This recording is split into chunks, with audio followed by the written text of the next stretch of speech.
Ha llegado el momento de escuchar la palabra de Dios. Un potente mensaje extraído de las Sagradas Escrituras. En la voz del pastor Carlos Hoyos. Más hermosa que hay. Dios no ha llorado. Colóquense de pie, sean tan amables los que están sentaditos. Vamos a leer la palabra de Dios.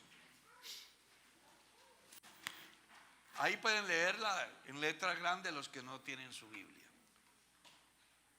Leamos a una voz, todos. 1, 2, 3. No es buena vuestra jactancia. ¿No sabéis que un poco de levadura leuda toda la masa? Limpiaos pues de la vieja levadura, para que seáis nueva masa sin levadura, como sois. Porque nuestra Pascua, que es Cristo, ya fue sacrificada por nosotros. Así que celebremos la fiesta no con la vieja levadura, ni con la levadura de malicia y de maldad, sino con panes sin levadura, de sinceridad y de verdad. Pueden sentar, hermanos.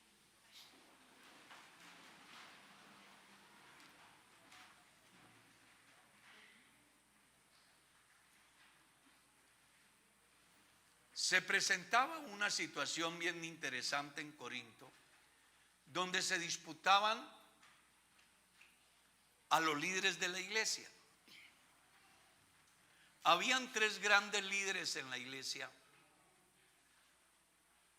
reconocidos como era Pablo, Apolos y Pedro, Cefas. Y en esa competencia, la iglesia comienza a perder el horizonte. Parece que entre esos 3 grupos que habían en la iglesia, habían unos más sanos que otros, unos más conservadores en su fe que otros. Pero al final se llamaban hermanos. Tenían la Biblia, o mejor, el mismo pensamiento apostólico, y pensaban que estaban bien. Pero se había metido la levadura en la iglesia, a tal estado que había uno que vivía con la mujer de su papá, es decir, con la madrastra.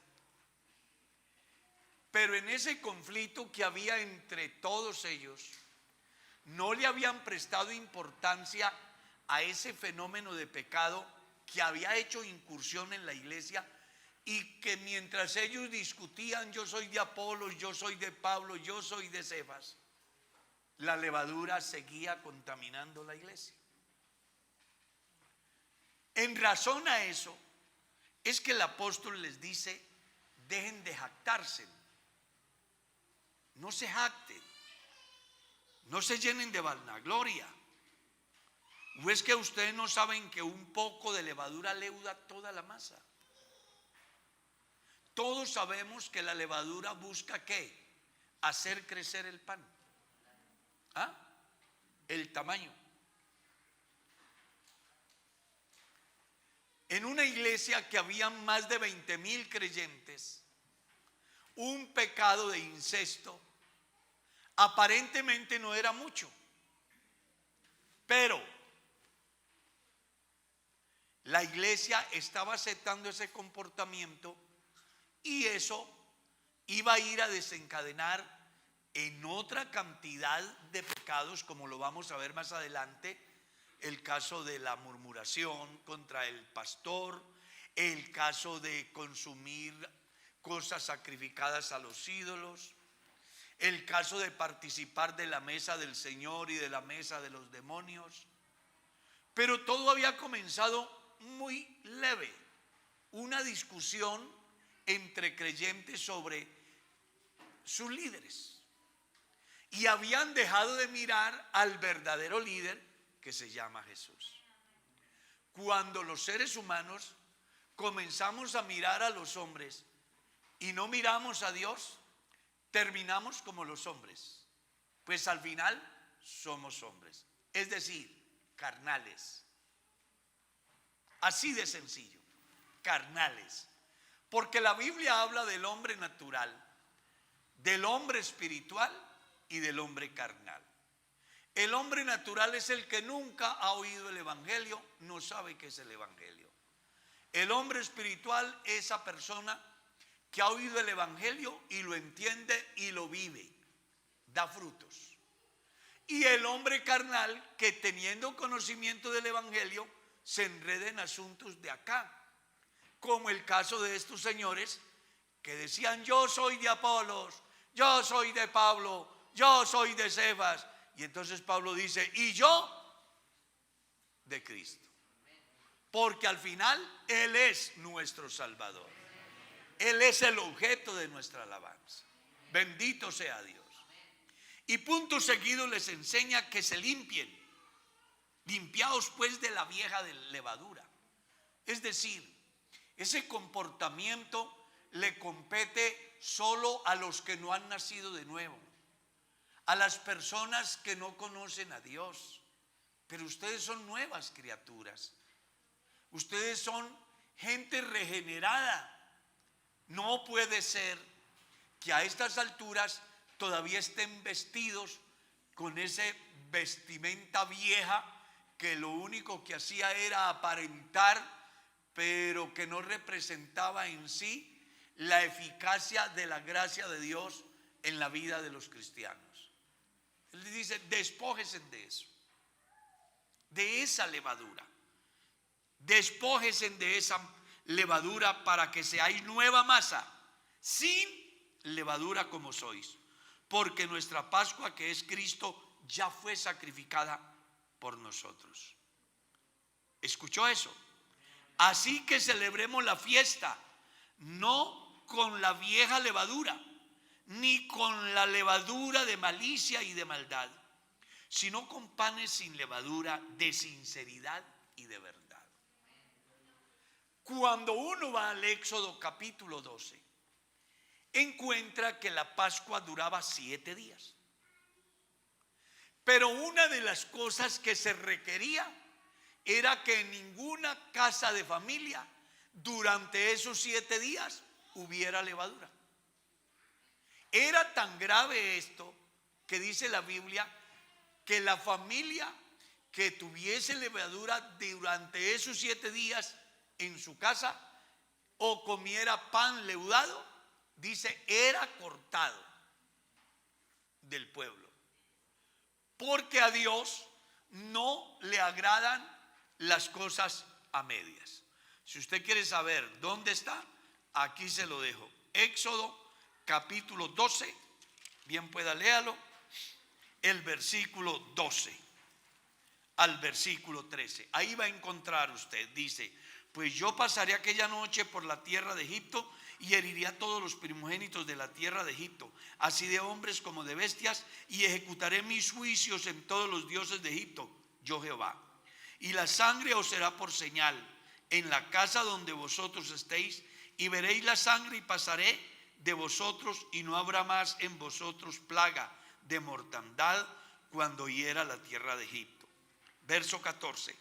Y este día os será en memoria y lo celebraréis como fiesta solemne para Jehová durante vuestras generaciones, por estatuto perpetuo lo celebraréis. 7 días comeréis panes sin levadura, y así el primer día haréis que no haya levadura en vuestras casas, porque cualquiera que comiere leudado desde el primer día hasta el 7º día, dice, ¿será qué? Cortado. Porque era un momento solemne donde quien venía a ofrecer ese evento en la presencia de Dios como expresión de libertad debía de llegar sin ninguna contaminación en el campo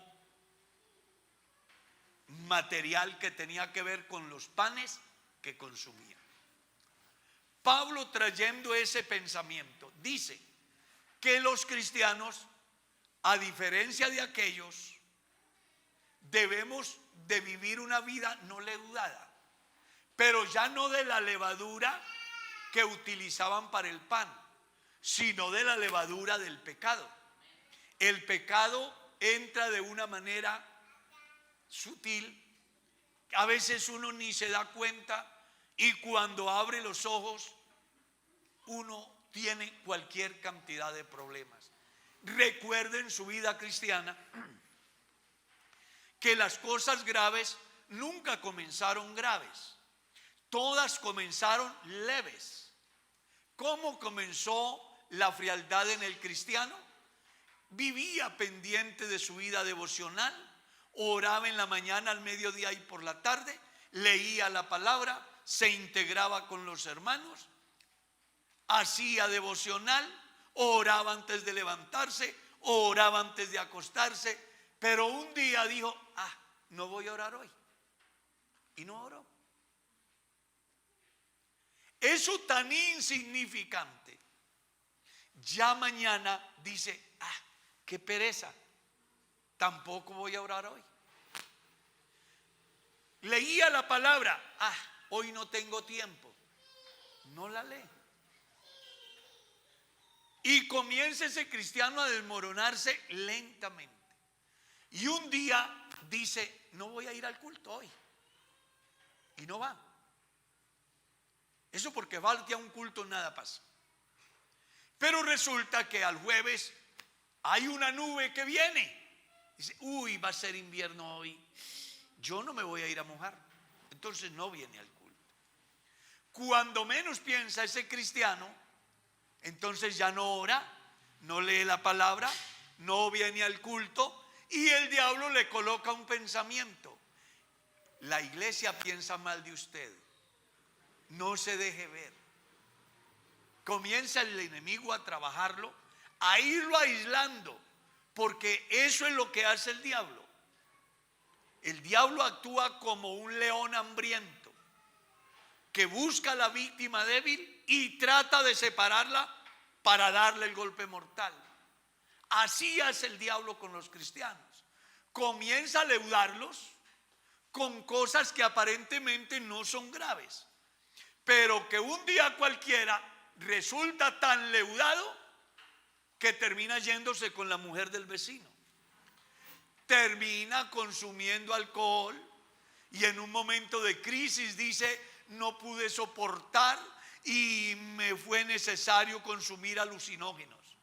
Y estando en esa situación, el enemigo le coloca a alguien que le mire feo, y entonces viene la pelea, el uno para el hospital y el otro para la cárcel o para el cementerio. Así trabaja el diablo.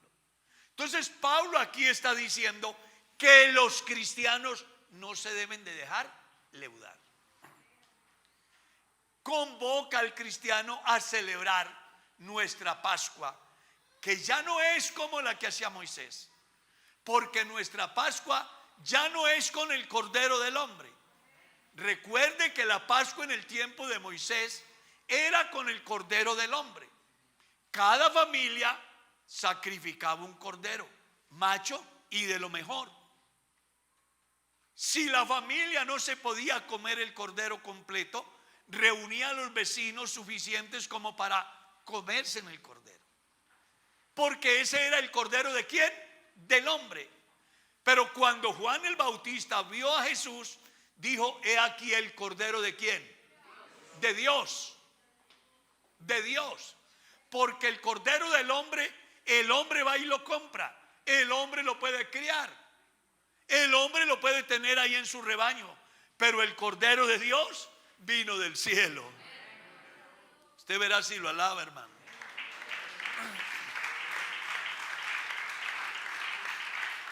Aleluya. Y por eso, cuando el cristiano está convocado a participar de la mesa del Señor, no debe de estar leudado. Por eso siempre decimos en el momento que vamos a participar de la cena del Señor, ¿quiénes pueden participar? Entonces, ¿qué es lo que decimos? Número uno, que se ha bautizado en el nombre del Señor Jesús. Número dos, que tenga paz con Dios, con los demás y consigo mismo. Cuando hablamos de esos tres aspectos de la paz, con Dios, con los demás y consigo mismo, ¿qué estamos diciendo? Que debe de ser una persona íntegra, que por completo está entregado a Dios, obedeciendo su palabra, que no está contaminado de una falsa creencia, que no está contaminado con un vicio del cual posiblemente el pastor no se da cuenta, ni los diáconos saben, pero hay uno que lo ve todo y lo sabe todo. Entonces Pablo, escribiendo en la carta a los Corintios capítulo 11, hablando acerca de la institucionalidad de la cena y haciendo alusión acerca de la problemática que se da cuando los cristianos participan de la cena del Señor indignamente, entonces dice: por eso hay muchos enfermos e incluso algunos se han muerto. ¿Qué fue lo que había pasado en esa iglesia? Que habían participado de la mesa del Señor estando ¿qué? Leudados, con diferentes corrientes de pensamiento acerca de su fe, de su Dios, de la gracia, de la salvación, porque estaban leudados acerca de la influencia de la tradición que manejaban en Corinto los que no conocían a Dios, porque tenían resentimiento en el corazón, porque cada uno buscaba su propio bien y no se preocupaba por el bien del hermano. Así que cuando hacían la convocatoria para celebrar la Santa Cena, entonces el rico traía un buey y el otro traía abundancia del fruto de la tierra. Y los que tenían se hacían amigos y hacían una comilona. Pero habían otros que no tenían que comer y solo miraban. Entonces Pablo los alaba en los primeros textos del capítulo 11, porque ellos han entendido el orden de autoridad: Dios, Cristo, varón, mujer. Léalo bien: en esto os alabo. Pero cuando entra al campo de la cena dice: en esto no os alabo, y para vergüenza vuestra lo digo. Y comienza a explicarles qué pasaba. Pues había un desorden total. La gente participaba de la mesa del Señor contaminados, y esa contaminación espiritual traía resultados graves, tales como enfermedad en los creyentes, e incluso algunos habían muerto. Por eso aquí, cuando hablamos de participar de la mesa del Señor, le decimos a la gente: pruébese cada uno a sí mismo y coma del pan y beba de la copa. Pero tenga en cuenta que el que come y bebe sin discernir el cuerpo del Señor, ¿qué dice la Biblia? Juicio come y bebe para sí. Muchas veces los cristianos vivimos la vida cristiana y no alcanzamos a medir la dimensión de lo que implica pertenecer al cuerpo de Cristo. Somos el cuerpo de Cristo. ¿Escucharon eso? Somos el cuerpo de Cristo. Y eso debe de tenerlo usted claro. Y como cuerpo de Cristo no debe de haber contaminación en ese cuerpo. No debe de haber. El cuerpo debe de ser sano, debe de ser santo, debe de ser perfecto, debe de tener en cuenta que no se pertenece así, que pertenece a uno que lo compró a precio de sangre en la cruz del Calvario. Usted verá si lo alaba, hermano.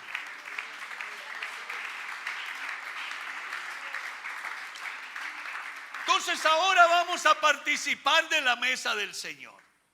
Pero yo espero que quien participe lo esté haciendo con limpia conciencia, sin levadura de maldad, sin levadura de malicia, sin levadura de influencias negativas en contra de la doctrina de Cristo y de la iglesia.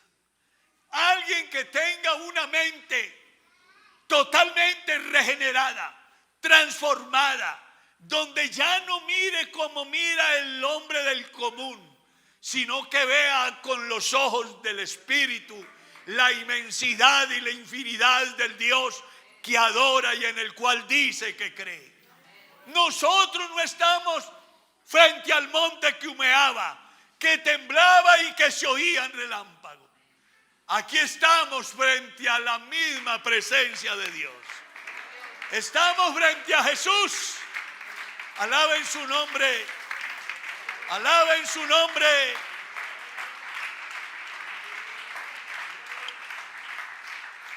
Pablo dice: celebremos entonces la Pascua, la Santa Cena, celebrémosla de una manera transparente, de una manera sana, de una manera limpia, entendiendo que el vino que tomamos es símbolo de la sangre de Cristo y que el pan que comemos es símbolo del cuerpo de Cristo. Recuerde que el profeta Isaías dice: el molido fue por nuestras rebeliones, el castigo de nuestra paz fue sobre él, y por su llaga fuimos nosotros curados. Cristo fue molido, así como esta rama de trigo llega al molino y se muele hasta convertirse en harina y luego lo producimos en un pan. Así Cristo fue molido por nuestras rebeliones. Así Él sufrió la afrenta por causa de nuestro pecado. Y Él, así como en el lagar se exprime la uva hasta que quede el vino, así Jesucristo derramó hasta su última gota de sangre en la cruz del Calvario por su salvación y por mi salvación. Motivo suficiente para hoy decir: gracias, gracias, gracias, gracias Dios, porque yo no merecía que muriera Él en mi lugar. Yo no merecía que Él derramara hasta su última gota de sangre para limpiar mis pecados. Pero Él lo hizo porque te amó y me amó. Y en esta noche nos ama a todos. Y Juan dice: de tal manera nos amó. Y Pablo dice: Dios mostró su amor para con nosotros, en que siendo aún pecadores, Cristo murió por nosotros. En esta noche yo quiero que usted comprenda que al participar de lo que hoy nos proponemos hacer, comprenda de una vez por todas que no está frente a cualquier momento, es trascendental en tu vida. Define tu eternidad, porque cuando comes el pan y bebes la copa, estás diciendo que el sacrificio de Jesucristo es perfecto y está vigente. Y además estás diciendo al mundo: Cristo viene otra vez. Cristo viene otra vez. Cristo viene otra vez. Cristo viene otra vez. Por eso ahora mismo les voy a motivar para que nos acerquemos a Él en plena certidumbre de fe, conscientes que hemos de hacer lo que vamos a hacer con una conciencia limpia.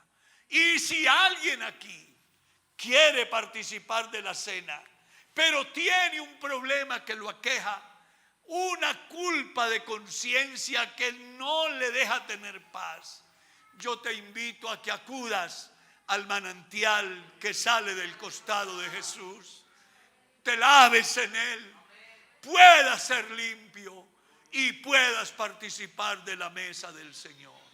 Colócate en pie y vamos a orar hoy por alguien que necesite que Dios obre en su vida, por alguien que entienda que quiere participar de la Santa Cena, pero que hay algo que en su conciencia le afecta, pues yo quiero decirle que si confesamos nuestros pecados, Él es fiel y justo para perdonarnos y limpiarnos de todas nuestras maldades. Y el asunto con Dios es sencillo. Él lo hace y no se volverá a acordar de su